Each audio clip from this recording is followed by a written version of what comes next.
penampilan, Natalie memang terlihat makin glowing juga seksi. Pria mana yang tidak tertarik? Meski faktanya, janda Sule ini ternyata belum juga temukan cinta sejatinya, meski hari demi hari terus mengupgrade penampilan. Pas lagi jodohnya mulai mendekat, ya nggak deketin aja yuk. Nanti dulu deh gitu, jadi cari duit dulu kayak buat, Toyong aku lapar, ya udah makan sayang. Itu yang kayak gitu-gitu yang buat diingetin doang.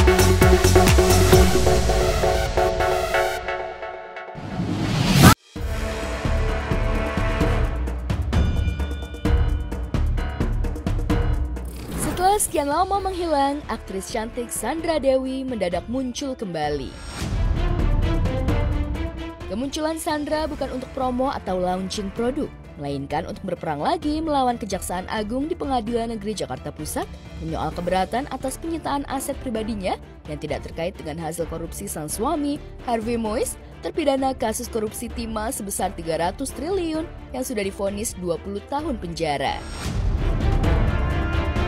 Sandra Dewi mengajukan keberatan pada awal Oktober 2025 dan sidangnya sudah berjalan di Pengadilan Negeri Jakarta Pusat.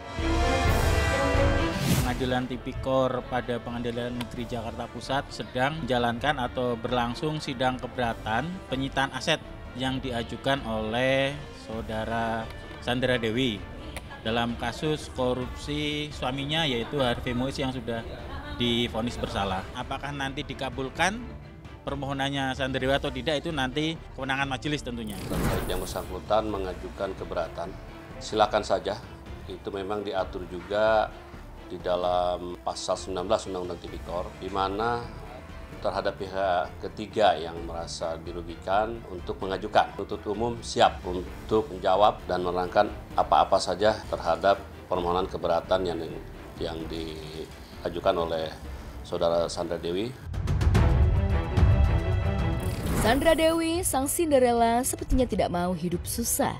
Sudah suami dibui 20 tahun, aset dan harta benda dirampas negara pula. Sandra Dewi berdalih kalau puluhan tas branded, perhiasan, tabungan, rumah dan kondominium yang disita Kejagung bukanlah hasil korupsi sang suami. Kalau memang dari yang mengajukan mempunyai alibi dan dasar yang kuat, argumen yang kuat, ya tentunya kalau sudah ada putusan pengadilan yang ingkrah terhadap keberatan itu, ya kita kembalikan. Kita menghormati apapun keputusan pengadilan, kita hormati dan kita laksanakan. Namun demikian, kami meyakini bahwa tindakan penyidik dan penuntut itu sudah tepat dan pastinya punya argumentasi sendiri, dan hal ini dipertimbangkan juga dalam putusan kasasi, semuanya kan dipertimbangkan dan tetap dirampas. Ya nanti silakan, prinsipnya silakan saja diajukan kembali. Keberatan untuk disita yaitu sejumlah perhiasan, jumlahnya sangat banyak, ada 100 lebih karena dia mengaku di-endorse oleh perhiasan, termasuk dia punya merek sendiri kalau tidak salah. Kemudian juga ada tas, dari 88 tas mungkin ada sejumlah sekian yang dianggap itu hasil jerih payah sendiri. Kemudian 2 unit kondominium di Perumahan Gading Serpong, kemudian ada rumah Paku Buwono di Kebayoran Baru, di situ ada berapa unit kalau tidak salah. Kemudian ada di rumah di Permata Regensi Jakarta Barat dan sejumlah uang di tabungan yang diblokir. Ya, sebelum Harvey Moise divonis, Sandra Dewi juga pernah meminta agar tas branded, perhiasan, uang tabungan, rumah dan kondominium atas nama dirinya jangan disita negara karena itu harta miliknya yang dibeli jauh sebelum menikah dengan Harvey. Sandra juga mengaku ia membuat perjanjian pranikah yang berisi pisah harta. Alasan yang diajukan oleh Sandra Dewi, satu, dia beralasan ada pemisahan harta sebelum menikah. Jadi ada perjanjian pranikah. Itu tidak terkait dengan tindak pidana korupsi dan itu diperoleh karena hasil endorsement sebagai artis, dapat iklan dan sebagainya. Jadi itu jerih payah sendiri. Kapan itu pisah harta yang dibuat kita nggak tahu seperti apa. Tapi yang jelas penuntut umum mengambil langkah-langkah hukum udah pasti dipertimbangkan. Benar ada akta perjanjian kawin nomor 1176 tertanggal 12 Oktober tahun 2016. Sama bahwa Ibu SD pun kan punya usaha sendiri. Dari sebelum pernikahan, beliau sudah dikenal sebagai seorang artis dan sudah mempunyai bisnis tersendiri. Makanya sebelum beliau menikah, beliau sudah pisahkan.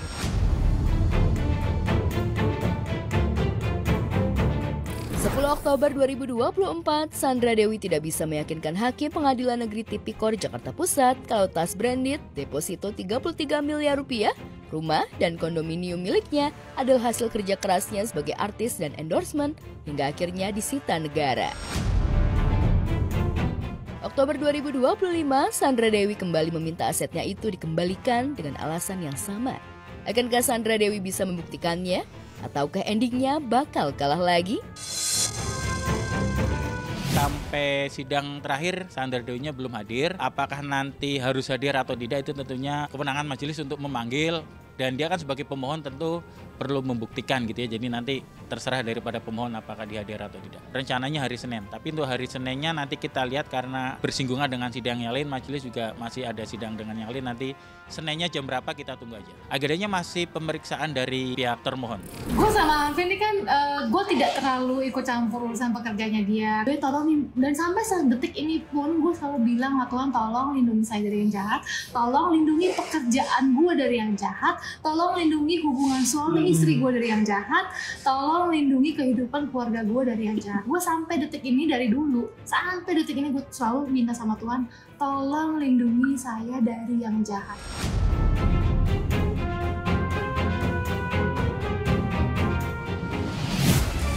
Pemindahan aktor dan tersangka kasus narkoba Amar Zoni ternyata memasuki babak baru. Aditya Zoni, adik Amar, dengan nada menantang meminta aparat penegak hukum untuk mengembalikan nama baik Amar Zoni dan keluarganya karena terbukti Amar bukanlah pengedar narkoba di rutan Salemba seperti yang diberitakan.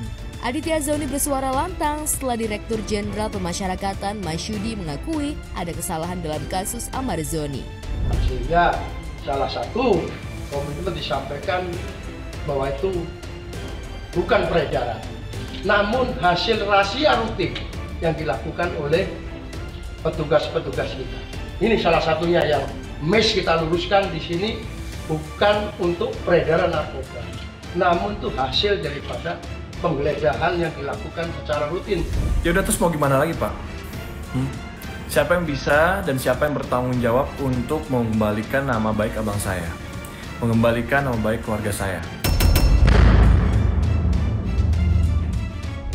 Abang saya udah pure ya, bukan pengedar narkoba. Abang saya bukan yang dituduhkan di media. Tak hanya menuntut pertanggungjawaban pihak berwenang untuk membersihkan nama baik Amar Zoni dan keluarga yang tercemar, Aditya Zoni juga meminta Ditjenpas segera mengeluarkan abangnya dari lapas Nusa Kambangan. Nggak usah berlama-lama, langsung kembalikan aja Amar Zoni ya. Langsung aja keluarin Amar Zoni. Jangan dimasukin lagi ke dalam penjara, Pak. Jangan. Langsung aja direhabilitasi, Pak. Ke tempat rehabilitasi. Itu tempat-tempat untuk orang-orang sakit, untuk orang-orang yang kecanduan narkoba.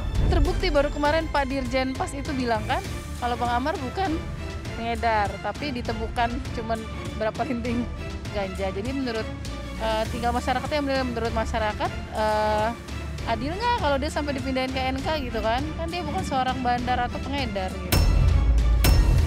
Kambangan. Jadi kalau Amar Zoni dibawa ke sana tuh alasannya apa? Dia kan bukan gembong narkoba, dia bukan teroris, dia bukan koruptor, dia cuma satu orang artis ya yang punya banyak potensi, atlet bela diri pencak silat, punya banyak prestasi, banyak karya. Hanya gara-gara satu kesalahan dia bergaul dengan pengedar narkoba, dia make. Dia orang sakit, mestinya kan direhab, diobati, bukan diseret, dirantai, diikat, ditutup matanya lalu dibawa ke Nusa Kambangan. Menurutku sih tidak pantas dan nggak mesti Amar dibawa ke sana, karena dia belum terbukti juga kalau dia seorang bandar atau pengedar, baru dugaan. Ya, nasi sudah menjadi bubur. Meski pihak Ditjenpas mengakui ada kesalahan, namun Amar Zoni tidak serta-merta bisa langsung dikeluarkan dari lapas Nusa Kambangan. Apalagi Kamis pekan ini, kasus Amar Zoni terkait dugaan peredaran narkoba di lapas akan mulai disidangkan di Pengadilan Negeri Jakarta Pusat. Karena Amar berada di lapas Nusa Kambangan, sidang pun bakal digelar secara online. Jelang sidang perdana, Amar sudah berubah penampilan. Saat dipindah dari Jakarta ke lapas Nusa Kambangan, Amar masih berambut gondrong dan berewokan. 5 hari mendekam di lapas Nusa Kambangan, Amar sudah botak dan tidak lagi berewokan. Setelah dipindah, Bang Amar belum ada kabar dari aku. Cuman tadi hari ini hubungin aku untuk minta nomor telepon PH-nya Bang Amar. Ya mungkin yang tadi kakak bilang persiapan sidang ya. Lantas, apakah sidang perdana kasus Amarzoni digelar secara offline atau online? Akankah Amarzoni bisa hadir langsung ke Pengadilan Negeri Jakarta Pusat untuk memberikan keterangan langsung di hadapan majelis hakim?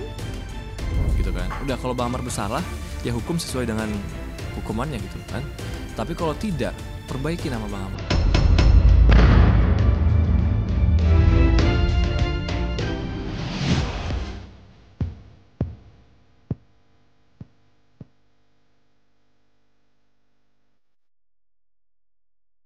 Makin cantik, makin seksi, dan terus eksis sebagai DJ, itulah Natalie Holscher. Kerap dapat cibiran netizen pasca pisah dari Sule, nyatanya tak membuat Natalie ciut nyali untuk makin berani dan eksplor diri demi job dan cuan. Kalau diperhatikan, soal penampilan, Natalie memang terlihat makin glowing juga seksi. Pria mana yang tidak tertarik? Meski faktanya, janda Sule ini ternyata belum juga temukan cinta sejatinya, meski hari demi hari terus mengupgrade penampilan. Pas lagi jodohnya mulai mendekat, ya deketin aja yuk. Nanti dulu deh gitu, jadi cari duit dulu kayak buat, sayang aku lapar, ya udah makan sayang. Itu yang kayak gitu-gitu yang buat diingetin doang gitu. Untuk sekarang sih iya, karena ada anak satu ya. Biaya hidup sama token kan udah mulai bunyi-bunyi ya.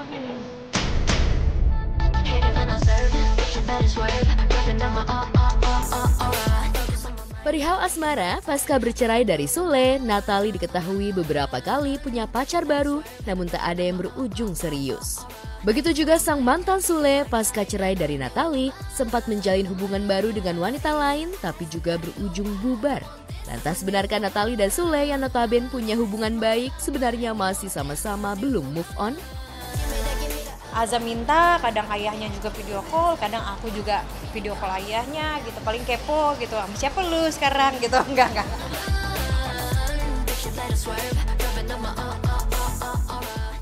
Cuan utama, cinta kemudian. Barangkali tepat kalau kerja keras Natalie demi dapat cuan. Setelah dapat cuan, mempercantik diri dan cinta akan datang kembali. Wajar kalau ia berani memutuskan operasi bariatrik. Sadar penampilan jadi modal utama di dunia hiburan, ibu satu anak ini pun tak pernah ragu atas keputusannya itu. Sebelumnya, ia telah mengupayakan banyak cara untuk menurunkan berat badan. Tapi ternyata itu bukanlah hal mudah. Tapi siapa sangka kalau alasan Natalie lakukan bariatrik ini gara-gara netizen? Kok bisa?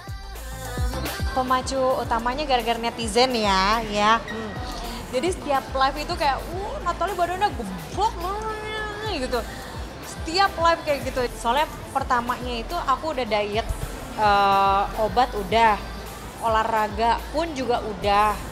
Terus sama apa lagi ya, sempet sedot lemak juga udah. Tapi kan kalau misalkan aku kan kerjanya kan kerja malam yang tidurnya juga kurang. Jadi metabolisme darah juga, aliran darahnya juga nggak jalan kan. Jadi makanya cepat gemuk. Jadi aku memutuskan untuk bariatrik juga gitu.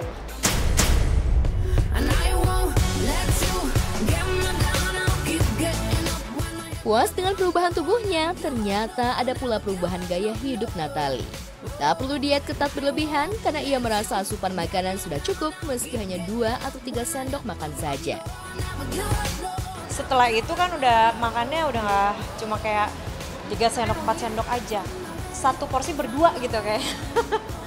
Gitu. Terus juga senangnya bulanan dapur agak lebih berkurang ya. Pantangan sih nggak ada ya, sama sekali nggak ada ya. Makan apa aja boleh, paling kayak after operasi itu dalam 2 minggu itu kita cuma bisa minum susu yang cairan-cairan, liquid-liquid kayak gitu, bubur, jus, terus abis itu nanti pelan-pelan kita makan kayak nasi tim, baru makan yang keras-keras, kayak bayi lagi aja.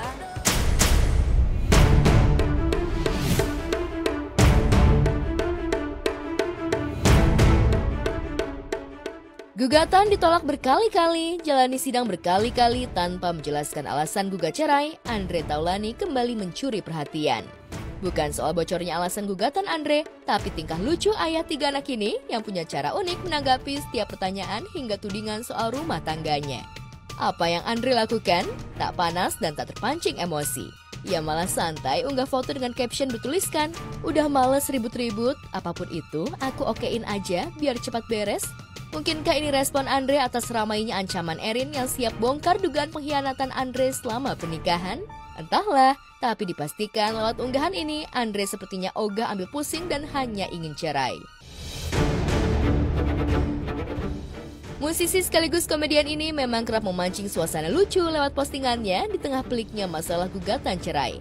Sebelumnya, ia juga pernah menuliskan caption, sedang bingung, mau cemburu atau sadar diri. Pada siapakah Andre cemburu?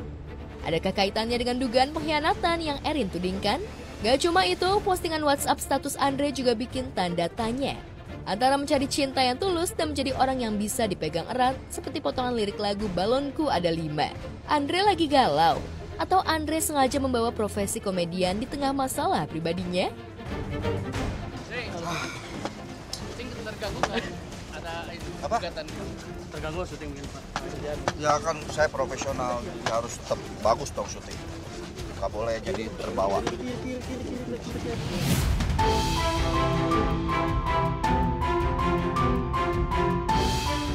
Jelang sidang lanjutan gugat cerai komedian Bedu pada 28 Oktober mendatang, Bedu memilih sibuk dengan bekerja. Maklum, meski proses cerai berjalan, Bedu tetaplah jadi ayah untuk anak-anaknya yang masih perlu ia penuhi tanggung jawabnya.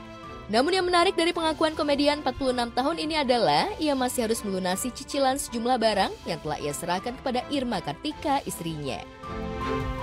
Itu kan semua udah atas nama istri ya kan, ya memang udah miliknya istri. Dan saya tetap menanggung itu sampai selesai.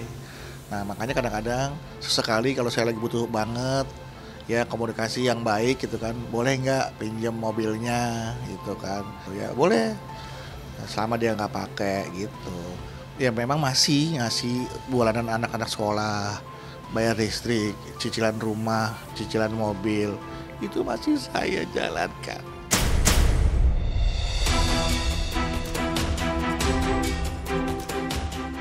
Masih bertanggung jawab soal finansial keluarga, Bedu yang sudah memilih keluar dari rumah tak lantas menghilang begitu saja. Ia masih mengupayakan kehadirannya untuk ketiga anaknya. Gak heran kalau di sela kesibukannya, ia kerap berjanji pada si bungsu untuk pulang ke rumah setelah syuting. Bedu sadar perpisahannya dengan Irma pasti menggoreskan kecewa untuk anak-anaknya. Tapi lantaran ia melihat ini pilihan terbaik, maka Bedu pun mengupayakan perhatian terbaik sebagai ayah untuk anak-anaknya. Ke rumah tuh udah benar-benar untuk anak-anak saya, bukan untuk mantan saya, benar-benar untuk anak saya gitu. Iya, alhamdulillah kan saya juga sekarang udah pisah, rumahnya udah beda jauh ya jaraknya kan. Jadi maksudnya saya mah di mana, dia di mana gitu kan. Tapi sesekali saya kan harus ketemu anak biar seolah-olah tuh, apalagi buat yang Mela nih, supaya seolah-olah tuh saya masih ada di situ, itu doang. Makanya untuk kan kamar istri mah di bawah, saya mah di atas gitu. Saya benar-benar jaga banget gitu kan. Ya saksinya pembantu-pembantu saya lah.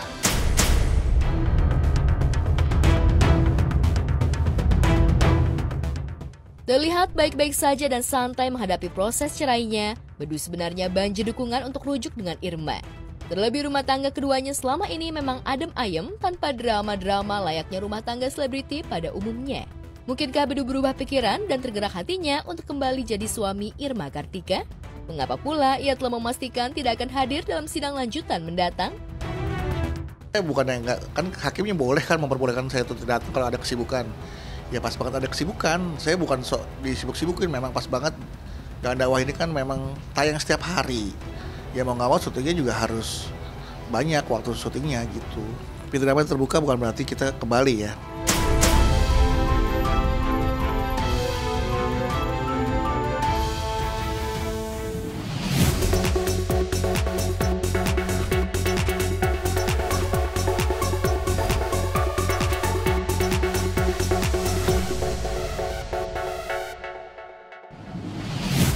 Moms, ini baru namanya gentleman sejati ya. Meskipun belum resmi bercerai, tapi komedian Bang Bedu nggak pernah absen loh. Yang pertama, masih ngasih nafkah buat anak istri. Dan yang kedua, bahkan masih bayar sejumlah cicilan.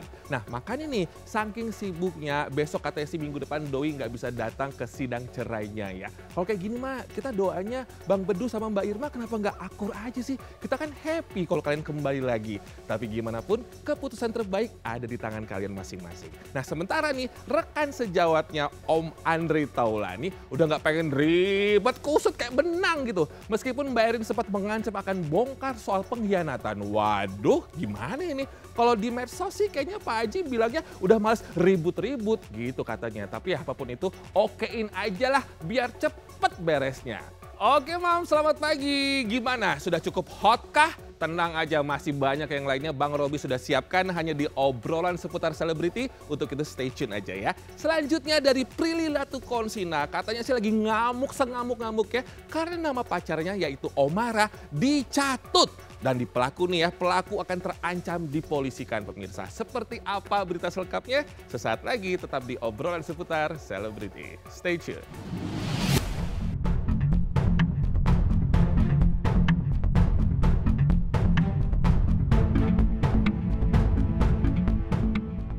Prilly Latukonsina marah besar, kesal dan mengancam akan mempolisikan pelaku tindak kejahatan dan penipuan daring yang mencatut nama kekasihnya Omara Estegal. Kejadian bermula ketika Prilly menerima pesan WhatsApp dari seseorang yang mengaku kekasihnya. Prilly pun langsung tahu jika pengirim pesan bukanlah Omara, orang yang dikenal dan disayanginya saat ini. Prilly mengaku langsung tahu dari cara penulisan pesan yang diterimanya. Dikira aku nggak bakal langsung tahu ya, dari penempatan titik koma pun aku tahu kalau ini bukan Omara. Prilly semakin yakin jika pengirim pesan benar-benar bukan kekasihnya, lantaran pesan-pesan yang dikirim oleh si oknum makin lama menjurus ke arah pelecehan. Prilly makin kesal ketika mengetahui jika pelaku tak hanya mengirim pesan padanya, melainkan pada sahabatnya juga. Dan ternyata orang ini juga ngechat teman aku, ngaku Omara dan ngerayu-rayu, amit-amit. Oke, semerugikan dia udah WhatsApp temen aku dan pura-pura jadi Omara terus ngerayu-rayu temen aku dan chattingnya mengarah ke yang gitu ya. Jadi menurut aku itu mencemarkan nama baik juga. Marah banget sih. Enggak, dia justru nggak transfer tapi chat. Baca aja di story. Omara yang mengetahui namanya dicatut menghimbau masyarakat melalui postingan di akun media sosial agar berhati-hati terhadap nomor dan oknum yang mengaku sebagai dirinya. Sedangkan Prilly terlanjur geram pada oknum dan langsung mengancam agar pelaku menghentikan aksinya, jika tidak, langkah aksinya akan berakhir di tangan polisi. Siapapun yang di WhatsApp sama orang yang mengaku-ngaku Omara, apalagi chattingannya aneh banget, jangan dipercaya karena aku juga kaget kok itu orang bisa tahu nomor aku. Cuma statusnya saat ini udah dilacak sama pihak yang berwajib. Aku udah tahu titik orang itu di mana. Jadi tinggal aku mau atau tidak aja sebenarnya bawa ini ke hukum gitu. Ya, Prilly memang tak mudah ditipu sekalipun mencatut nama kekasihnya. Sebab hubungan Prilly dan Omara sudah serius. Tak heran jika Prilly sudah mengenal betul siapa Omara, bukan hanya kepribadian, Prilly juga tahu hobi hingga makanan dan minuman kesukaan. Terbukti ketika Omara ultah, Prilly tahu hadiah apa yang diinginkan Omara. Demikian juga sebaliknya, ketika Prilly berulang tahun ke-29, Omara langsung menghujaninya dengan hadiah-hadiah spesial yang disukai Prilly. Keduanya bahkan dikabarkan sudah memiliki mimpi-mimpi bersama serta kesiapan mereka dalam mengarungi bahtera hingga ujung samudra cinta. Lantas, kapan Prilly Omara akan mewujudkan impian mereka naik pelaminan? Pertama jam vintage, terus yang kedua tiket liburan. Yang ketiga tiket liburan tapi sahabat-sahabatku dibayarin. Jadi ada 2 kali liburan tuh aku sama dia dan aku sama sahabat-sahabatku semuanya dibayarin tiketnya. Yang keempat itu belum aku pecahkan karena dia ngasih suratnya itu ada code-nya, ada cryptic code yang dimana itu clue kadonya apa. Yang kelima jam lagi, jadi aku dapat jam 2 karena itu 2 jam yang aku pengen banget. Cuma pas aku beli sold out, ternyata yang beli dia. Jadi kayak itu ternyata dia udah nyiapinnya lama. Goalsnya sih pengen lebih balance, pengen lebih punya waktu untuk diri sendiri gitu, karena ya hidup gak harus kerja-kerja aja isinya gitu. Jadi lebih ke mempertahankan apa yang sudah dicapai aja.